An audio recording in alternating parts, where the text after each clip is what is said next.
Hey, Strong Girls. I'm Molly Herford, sports journalist, ultra runner, cyclist, and author, and founder of Strong Girl Publishing. And I'm Dr. Sasha Golish, executive director of Yellow Running Shoes, a researcher, engineer, elite runner, and your BFF who's breaking down the science of smashing barriers in women's sports. Think of us as the intersection of science and culture for women and girls in sport. Each week, we'll dissect the latest headlines and cutting-edge research on female athletes. Debunk myths about girls in sport. Talk about how hormones affect performance at every age, to the latest research in sports science around mental performance, nutrition, equipment, and so much more.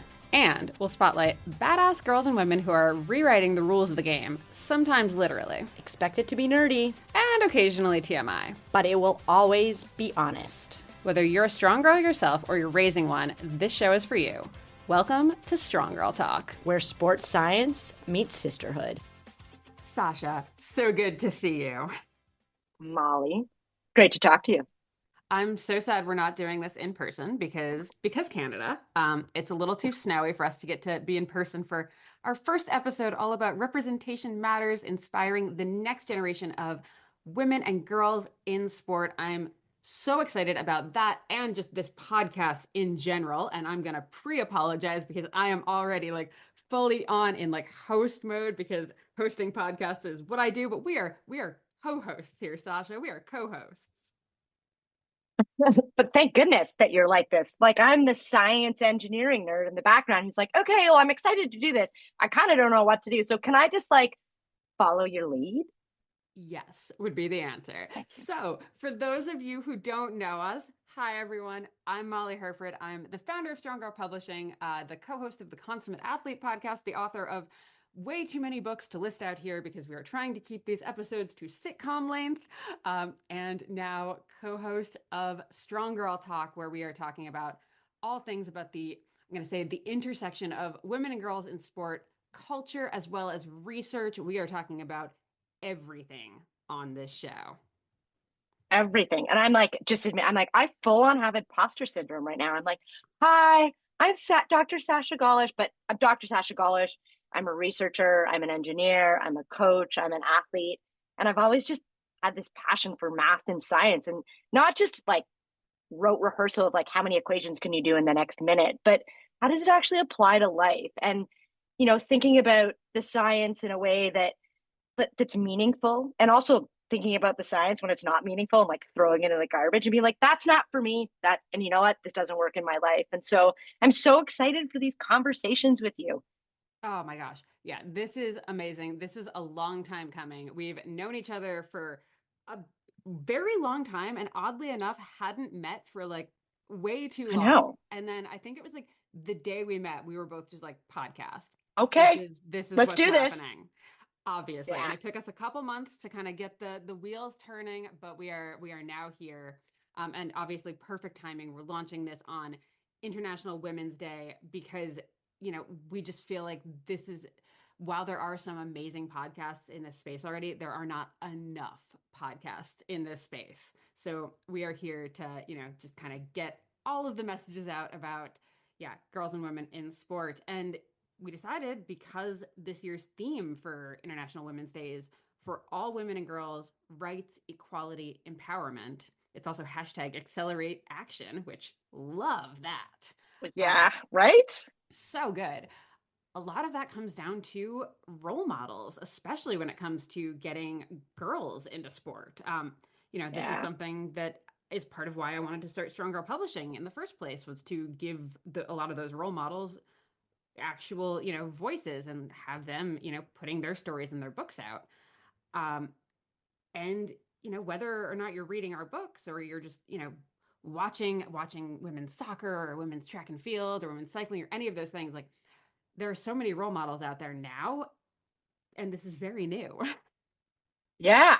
And, you know, the research is like, it's there, but it's also lacking. You know, it's really interesting that, you know, there's sort of a dearth on female leadership role models. And there's a lot about role models as it related to like males and men's sport, but we haven't sort of done it for girls and women's sport. So I think it's timely.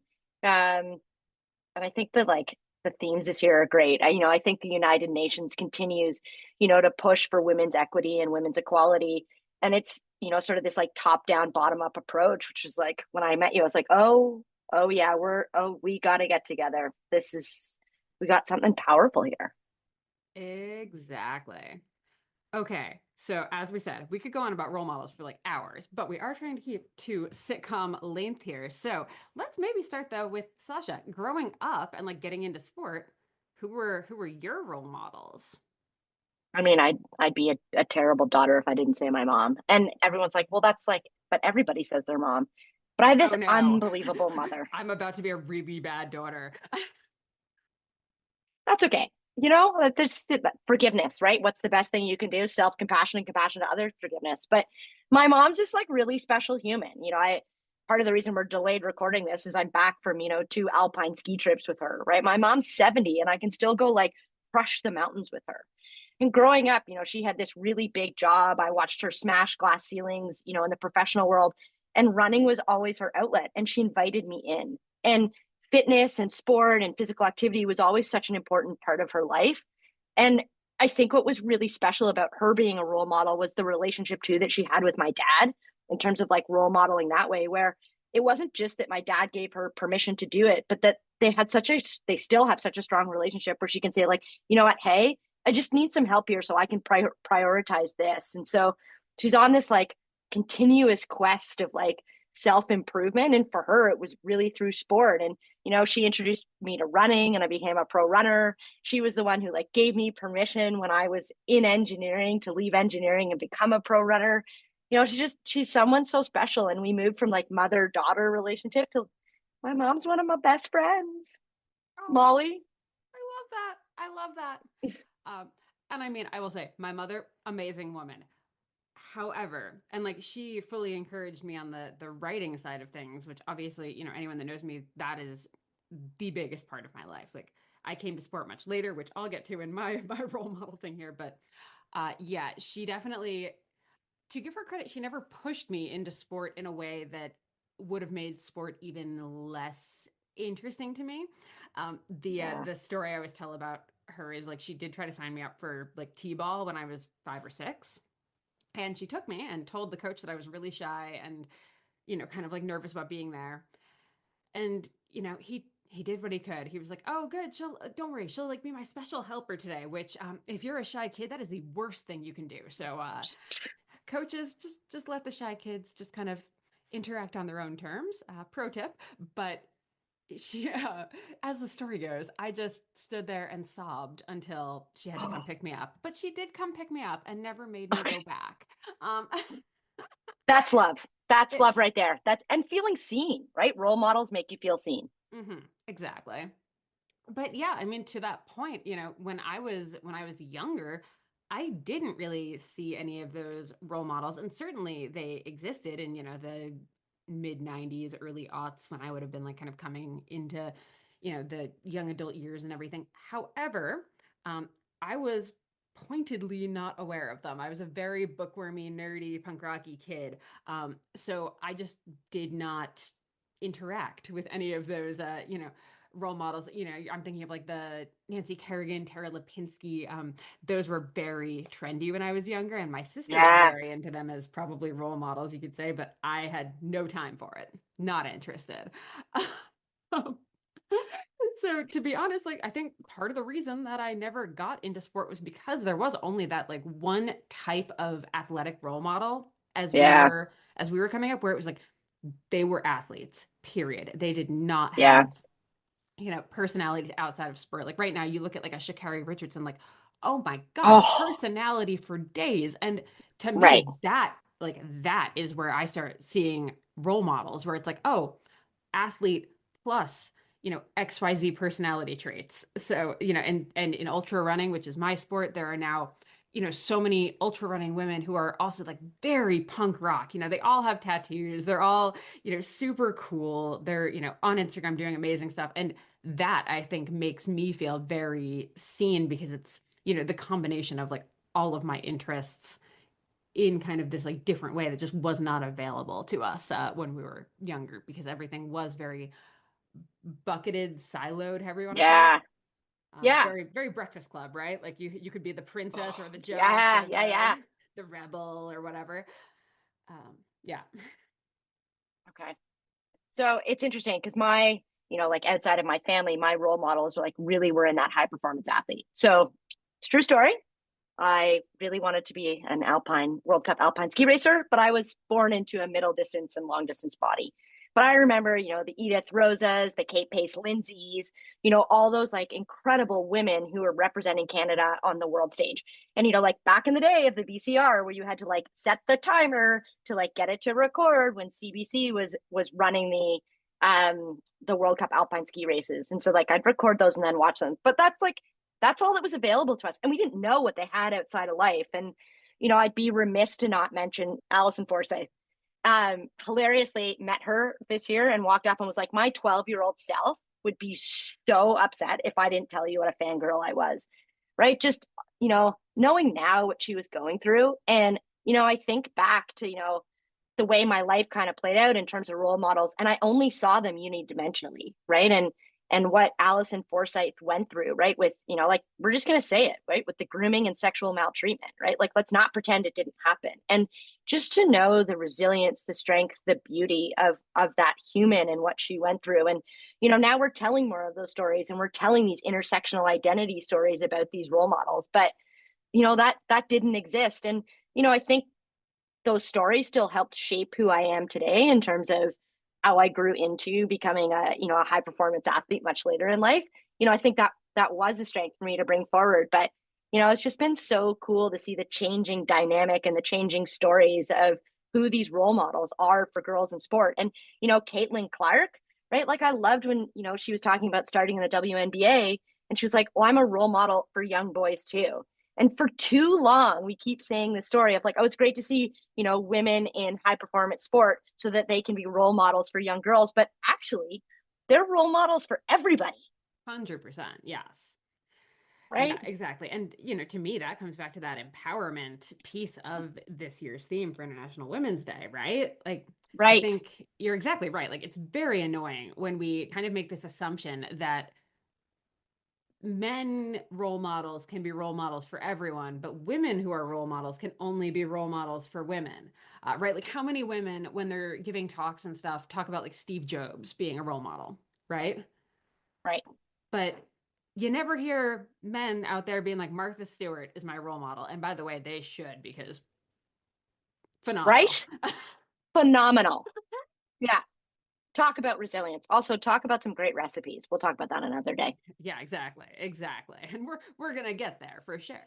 Um, so, you know, obviously, we both have very different trajectories to kind of finding role models. And I will say, like, once I got to college, I did find some women who became kind of my role models, although they tended to be more in like the sports journalism space. So Celine Yeager comes to mind if anyone listens to the amazing Hit Play Not Pause Menopause podcast over on Feisty Media. We love them over there. Celine was running a column in Bicycling Magazine, The Fit Chick, from like Oh, the yeah. the late night, probably like mid to late Yeah. 90s. She started it, and she was who I wanted to be. So if you kind of look at my like whole trajectory, it's like write for bicycling, write books, do podcasts. I'm like, oh no, sorry, Celine, I've like completely copycatted you, but only because I love you so much. But women like that, who again, it's that multidimensional thing, though, right? Like she's a badass Right. athlete. She's Ironman, mountain bike, Yeah. all the things. With the side of writing about it, talking about it, all the stuff.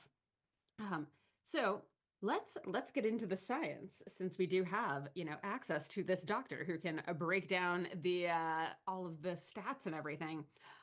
Why does having women role models matter for getting girls into sport? What do we know? We know so much and we know so little. I mean, I think I want to, sort of pay respect to, the Honorable Carla Qualtrough, who was the Minister of Sport and Physical Activity. Interestingly enough, it's now only the Ministry of Sport. They've dropped physical activity now that she's left. But, she talked Hate about that. sport being, Side note, hate that. hate, me too. Hate that. And interestingly, it's just side note, physical activity is actually the umbrella for sport. So it should be the Ministry of Physical Activity. Well, another day. Going back to what the Honorable Qualtrough said, she talked about sport representing the fabric of Canada. And, right now it still doesn't represent the fabric of Canada. Not just that girls can't see themselves, but girls through intersectional identity lenses, right? Racialized girls, girls with disabilities, all sorts of people who can't see themselves in sport. And if, back to your first point, if you don't feel seen, then you're not going to want to show up, right? And it's, creating that sense of a welcoming space so that people can find their sense of belonging. And, as we go into this and we talk more about sport, right?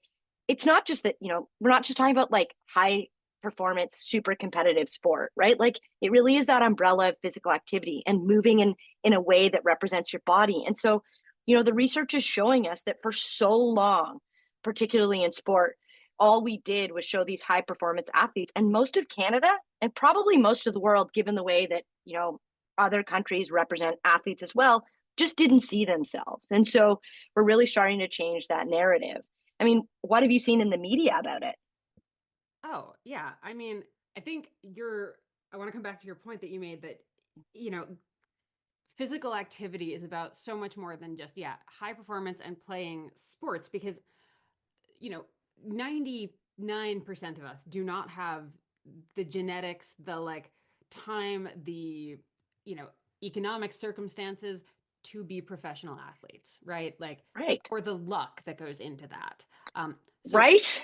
so what about the other 99% of us? Like how do those people find their way to physical activity in a way that makes them feel good and seen? And I think that's where role models who aren't high performance athletes come in, and we're seeing that happen in the media much more, right? Like I Yeah. think Lululemon is doing a great job of bringing in different body types, different identities, different intersectional identities.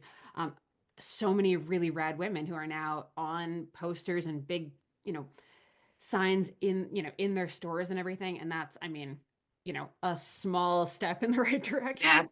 Yeah. We can talk about their sizing and all that, the issues with them, but that's just one that comes to mind when I think about they're also doing stuff with local women. I know the executive director of Fast and Female is like featured in the Scarborough Lululemon store, and how Yeah. cool and exciting that is. Um, but yeah, I think, we're seeing slightly more in the media where you are getting these different types of bodies and different types of athletic experiences where it's, participation is becoming a bigger part of the conversation. Look at Marley Blonsky with All Bodies on Bikes. I'm really hoping to get her on the show pretty soon to talk about that. But she's really carved out this space where, oh, it's okay if you don't, quote unquote, look like a cyclist in order to be a cyclist. Um, but I'd say at this point, the trends in like fashion are shifting back to the stick thin Kate Moss I 90s know. vibes.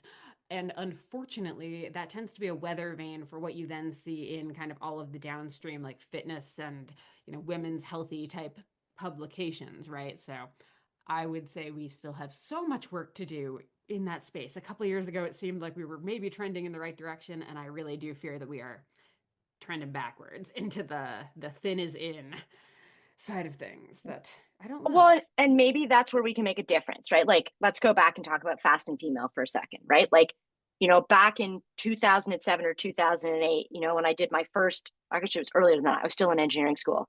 So 2006, probably my first like champ chat where I was and we were called ambassadors, right? Now they're called real role models, right?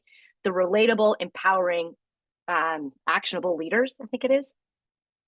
Something to that Yeah. effect, yeah. Well, something, but the idea is that it's not just the high performance athletes. And I remember in 2017, I was hosting an event at the Launchpad here in Toronto, and I was really trying to push for, we've got these girls coming into the Launchpad. Launchpad is this like really cool MLSE space where it caters to kids who otherwise wouldn't have access to sport.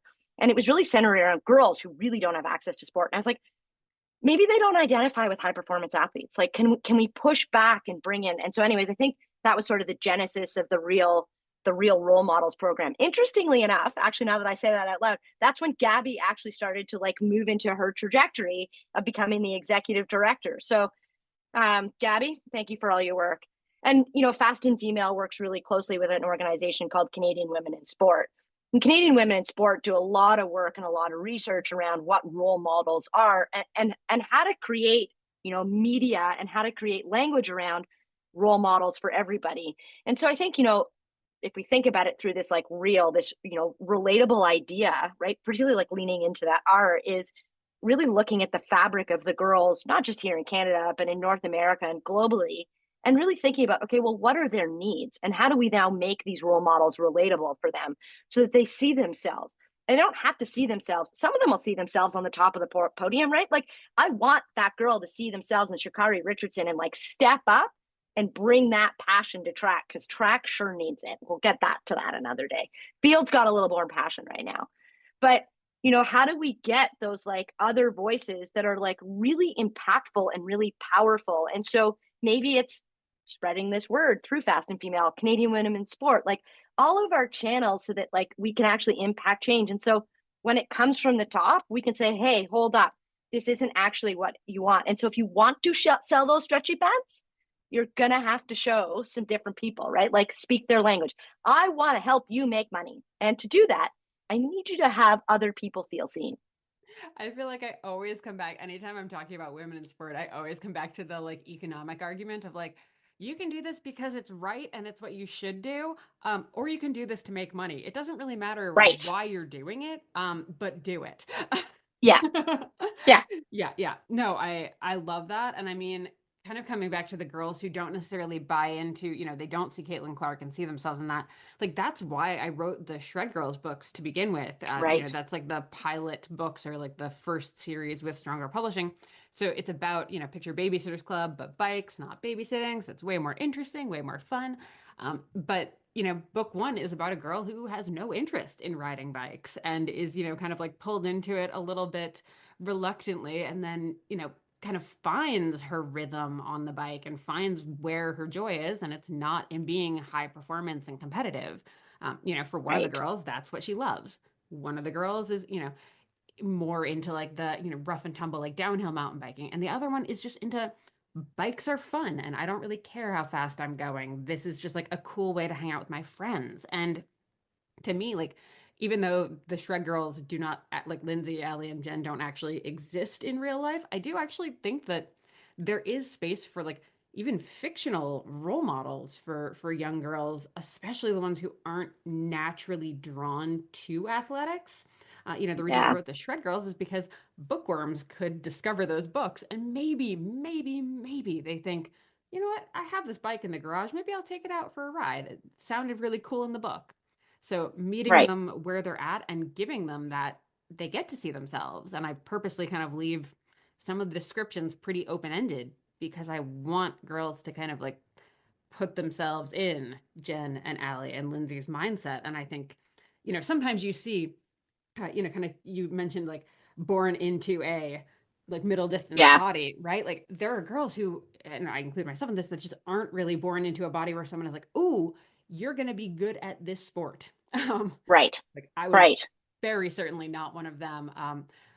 And I think for those girls to be able to, you know, see or like even just read about a girl who's an athlete that maybe they can't see how she looks or like have this exact image of her. I think that actually Yeah. helps maybe connect the like being an athlete. And I think that's like the need for, as you said, like more of these real role models who aren't high performance. And, you and I obviously are very in the high performance space and in very different, you say middle distance, I say very, very, very long distance for me. um, that's my bread and butter. Um, but that's a role I grew into, and I would still, hesitate to say that I have a runner's body. I've just kind of shoehorned myself into the space. Um, but I think, yeah, having different role models in all of these different bodies and different levels of interest in the sport, different reasons they're in the sport, I think is so, so important. So true. And, like once upon a time, I think it was 2017 with I Run magazine, I did, running is for everybody, right? They Yes. asked me to be on the cover. And I was like, you don't need another skinny blonde woman on the cover. What you need is for people to be seen, right? So this has always been like part of, I guess, in a way, part of my identity is I want other people to come to my sport and I want them to feel like they belong. But I don't want them to feel like forced belonging of you have to step on a start line and go as fast as you want. I want you, whatever running means to you, like I want that. And, as you were talking about those characters, I couldn't help but think of like creativity. And I was talking to some grade 3 girls at a school this year. And one of the girls was like, I'm not a runner. I was like, well, tell me about you. She's like, I love to do art. And she was asking me, like, what do I do in a race when it gets hard? And I was like, well, what do you do when you're being creative? Like when you're painting or drawing and you don't know where to go next? And oh, she's like, oh, I just kind of like think for a moment of like where I see myself and then I can get there. And I was like, cool. Same thing in a race, right? Your goal is to get to the finish line. It's not about a time, it's about being with your teammates. And so you're effectively, the course is your canvas. And so you don't have to do a race, right? You can step outside and that's your canvas. And I think, Molly, to the point about role models, right? Like in that research that I did with ASICS last summer around Move Her Mind, right? Like it's it's shifting the landscape around role models. Like women across the world said, hey, we don't want to see ads anymore with just the high performance athletes. Like that's a minuscule amount of the inspiration that we need. We want to see ourselves, right? And so if you're that artist and they're like, just like some artist did the clothes this year and they're fantastic, I'll wear them in an episode. But all of a sudden, like maybe it's the clothes that you put on that represent the art as you're doing the sport or the activity. Maybe it's the way that you go out and embrace the world and see nature as the way of like your canvas. And I just, it's who are those role models that you can find? And, social media has made it so much easier to find those role models and then help us find those so that we can amplify their voices as well. And then it's created this like natural, holistic environment where like role models support role models. Oh, yes, yes. And, let's talk about that rally report from Canadian Women in Sport that came out because I'm like looking at our show notes. And I think one of the stats here is like one that I think is very relevant to what we're talking about, where only half, okay, so you could say only half or wow, half, depending on how you Half. want to read it, half full, half empty. Half of the people We're who going half responded, empty right now. exactly, half of the girls who responded to the survey said having role models that looked like them made them want to play sport. So, Right. you know, that means 50, like that also implies that 50% of them they'd seen that. They had seen a role model who looked like them that made them think about it. I mean, a flip side, I guess, like there's probably a portion of those that haven't seen it and are, Yeah. furious about it. But like, if half of all of your girls aren't going to play if they don't see someone who looks like them playing, that is a huge problem. um, Yeah. Yeah. It's that critical gap, right? And I think, like I'm actually going to go to the media side for a second. We're going to switch roles. ooh, I watched the Super Bowl this weekend and I loved seeing the diversity in the commentators, right? So Takia, right? I think I'm not going to pretend to know which one she works for, right? But I love, it's not just that we've seen one woman as a broadcaster now, we're seeing more and more women. And I think when we talk about sport and we think about like this critical gap that exists where women can't see themselves, right? It's not just thinking about like watching them play, but it's all the other sport roles, right? Like, how do we show them the sports science roles, the broadcast roles, the research roles? Right? You as my role model, as this writer, right? Like, I aspire to be a writer, right? And so, like, I'm secretly like, hey, can we share your superpower? So, yeah, anyways. But yeah, it's a really good point, right? Like, there's this critical gap. And I think, to your earlier point, we can't just talk about it through a lens of sport. We got to think about it in a bigger way. yeah, because I think if girls can also see that pathway too, yeah, like I want to be a commentator, I want to be a, sports journalist, I want to be a sports researcher, I want, all of those different pathways, that's also still going to keep you in sport because I guarantee any of us that work in the field, we probably don't get as much physical activity as we would like, but we prioritize it. And I think the Yeah. big thing, whether you're a parent or you are an athlete yourself listening to this or you're a coach, we often just kind of like focus on the high end, the high performance, Yeah. the girls and boys that are going to go on to continue like the pro pathway. But like, I think what's the lifetime look like on this? Is this person going to keep doing 5Ks through college, even if they're not, racing on the track? Are they going to keep running after that just for fun, just Yep. to stay active? Are they going to then coach like the local Yeah. high school cross country? Because, to get this flywheel going, guess what? All of those like, young women athletes, we need them to turn into coaches to get more Yeah. young women into it because I mean, there's, so many studies that back this up. I'm sure you can speak to it. Is when girls have access to a woman who's their coach, they're so much more inclined to stay in the sport and to thrive in it, to be honest. Not to say men Totally. coaches are I mean, bad. Right. Yeah, yeah, hold on. This isn't a men bashing podcast, No, right? We're not no, bashing men. No. no. But like, lots of so Dr. Catherine Sabistan, who I work with alongside in the Mental Health and Physical Activities Research Center, she talks a lot about this in her research, right? And she's helped, with the reports for Canadian women in sport, fast and female, and I use her research when I'm using it in the Move Her Mind work that I do.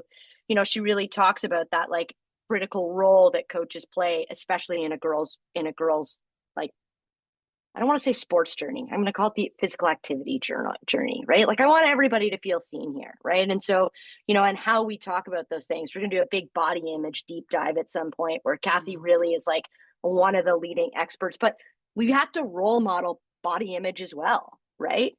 And how we do that. And so it's sort of shifting this idea that like role modeling is this like umbrella thing. And then how do we do it on these individual things? And I think to say too, Molly, is that you don't have to be a perfect role model everywhere, but like have the self-awareness to be like, this is what I'm projecting so that, whoever's showing up as their authentic self, right, that you preserve their authenticity so you don't let them shut down.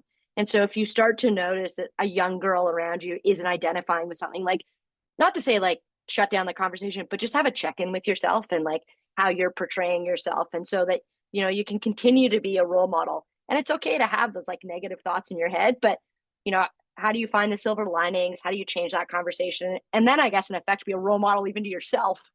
Yeah. Oh my gosh. Yeah. Role modeling for yourself. Like you should be your biggest role model. I love this. This is your affirmation right there. You are your biggest role model. Or be the role model you wish Yeah. you had, I think is probably a great way of putting that. And I think, again, for all of whether you're a mom or you're, a young woman who's listening to this as an athlete, like this is kind of, I guess, our almost like conclusion, like call to action is be the role model that you want to see.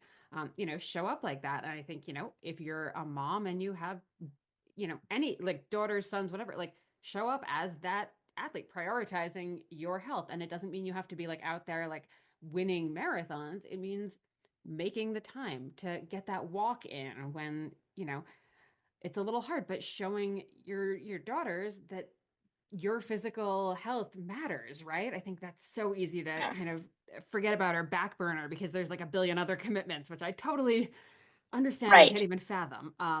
And then, yeah, for the young women athletes out there, like frankly, again, I come back to the economics of it because that's my bent. I love the marketing and media kind of side of this is like, you know what? If you are coming off as a great role model, the opportunities that are available to you are Yeah. so much greater than if you are not a great role model. And that doesn't mean you have to fit into some kind of like cookie cutter, like as you were saying, Right. like all smiles all the time. Like Shikari, fantastic role model and is so very much in her own lane. Our author, Misha Powell, love her. She's an Yeah. amazing role model. And again, very in her own lane, very like not afraid to, speak her mind, put stuff out there, do her thing, have her own identity. We're not talking about, yeah, cookie cutter role models. We're talking about authentic, real role models to steal Fast Yeah. and Females phrasing. So if I was just going to sort of summarize it and you're like why this was so important to us and why this is a passion project of ours, right? Like we have the research that says girls need to see themselves in other female role models, right? We'll put the link in the show notes to the article, right? Girls are much more likely to choose female role models. And we're at this crossroads where it's so important that we provide those opportunities. And I think that's really the genesis of our project too, right? Like like reflecting on what you're saying now and thinking about what I'm saying, like we actually want to be role models in this space too, right? We want to bring really good science. We want to bring credible information. We want to bring credible media. We want to call up instead of call out, right? When we see things that like don't recognize equality and equity in the space, right? Like we're really here to empower people. And the research says that they need it. And I meant to look up the stat of like how many podcasts are like men and like compared to women. And I'm Oh, like, I'm geez. gonna guess what are we like four, like women have like 4%, right? So like we're role models in this space too, right? And I think we've got a lot of overlap, which is like really fun, right? Like I know you're gonna look at the science, I'm gonna look at the media, I do actually want to do an ultra. I'm not ever asking you to run an 800. Yeah, absolutely not. But Love you? but No. again, just love you, but no. But right? We are in this space because the science tells us, the media tells us, and our hearts tell us that female role models are just so important for the future. Yes, 110% yes. So we're going to wrap up there, but today when this comes out, we have two other episodes that are coming out. We're talking to Misha Pal, Olympian and author. We're talking about where we are in the sports science with female athletes, just to kind of give us like a real kind of set the stage for where we're going in future episodes. We have so many other episodes that we have coming up. We have book clubs, we have more amazing athletes, we have women that are, in the media, in the research, doing this work that are coming on to talk. And then we are on here breaking stuff down, just everything. It's going to be so much fun. We're so excited that everyone is along for this wild ride, and we hope you keep tuning in. So you can find all of the links over at strongerpublishing.com. You can just click on the podcast in the menu bar there, and it will take you where you need to go. Make sure you subscribe, rate, review. Let us know what you want to hear more of. Let us know if you have any questions. Let us know who you are too. We want to know, are we talking to athletes? Are we Yeah. talking to mostly moms, coaches, researchers? Like, let us know who we're chatting with. And with that said, thank you so much for tuning in to our inaugural episode. Sasha, I'm so glad we are doing this, and we will see everyone soon. Ciao, ciao.